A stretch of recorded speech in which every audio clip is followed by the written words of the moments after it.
മലപ്പുറം ജില്ലയിലെ തെന്നല സർവീസ് സഹകരണ ബാങ്കിൽ മുസ്ലിം ലീഗിന്റെ ഭരണസമിതി തട്ടിപ്പ് നടത്തുന്നത് പലവിധം. നിയമവിരുദ്ധമായി ലോൺ നൽകുന്നതിനൊപ്പം ദളിത് വിഭാഗത്തിൽപ്പെട്ടവരെയും കബളിപ്പിച്ചു. കേന്ദ്ര സർക്കാർ പദ്ധതി എന്ന പേരിൽ ചെറിയ തുക നൽകി വലിയ സംഖ്യ ഭരണസമിതി കൈക്കലാക്കി. ബാങ്ക് ഡയറക്ടർമാരാണ് ഇത്തരത്തിൽ തട്ടിപ്പ് നടത്തിയത്. SC/ST വിഭാഗങ്ങൾക്ക് കേന്ദ്ര സർക്കാർ സൗജന്യമായി നൽകുന്ന തുക എന്നു പറഞ്ഞ് 6 പേരെ തട്ടിപ്പിന് ഇരയാക്കി. കോടതിയിൽ നിന്നും നോട്ടീസ് വന്നപ്പോഴാണ് ഇവർ ചതി തിരിച്ചറിഞ്ഞത്. ഓരോരുത്തർക്കും 5000 രൂപ വീതമാണ് നൽകിയത്. രേഖകളിൽ ഇവരെ കൊണ്ട് ഒപ്പിട്ട് വാങ്ങി. പിന്നീട് ഒരു 0 കൂടി കൂട്ടിച്ചേർത്ത് 50,000 ആക്കി മാറ്റി ഭരണസമിതി ലോൺ എടുത്തു.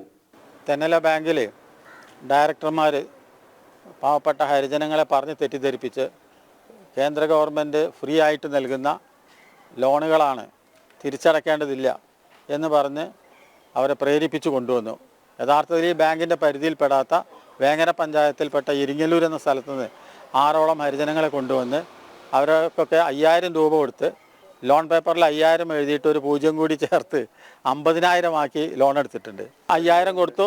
ആ 5000 കൊടുത്തിട്ട് അവരോട് പറഞ്ഞു തിരിച്ചടയ്ക്കൊന്നും വേണ്ട, നിങ്ങൾ പോയിക്കോളി എന്ന് പറഞ്ഞു. അവരെ പറഞ്ഞയച്ചു. അവരെ കൊണ്ട് പേപ്പറിൽ ഒപ്പിടിച്ചു.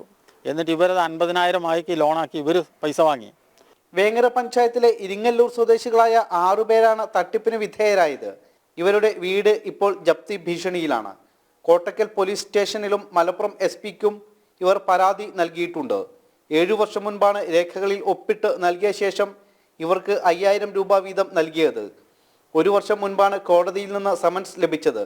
നിരവധി നിക്ഷേപകരെയും മുസ്ലിം ലീഗിന്റെ നേതൃത്വത്തിലുള്ള ഈ ബാങ്ക് വഞ്ചിച്ചു. നിക്ഷേപിച്ച പണം തിരികെ നൽകാതെ 100 കണക്കിന് നിക്ഷേപകരാണ് പെരുവഴിയിലായത്. ക്യാമറാമാൻ കൃഷ്ണകുമാറിനൊപ്പം ശിവദാസ് കന്മനം, ജനം, മലപ്പുറം.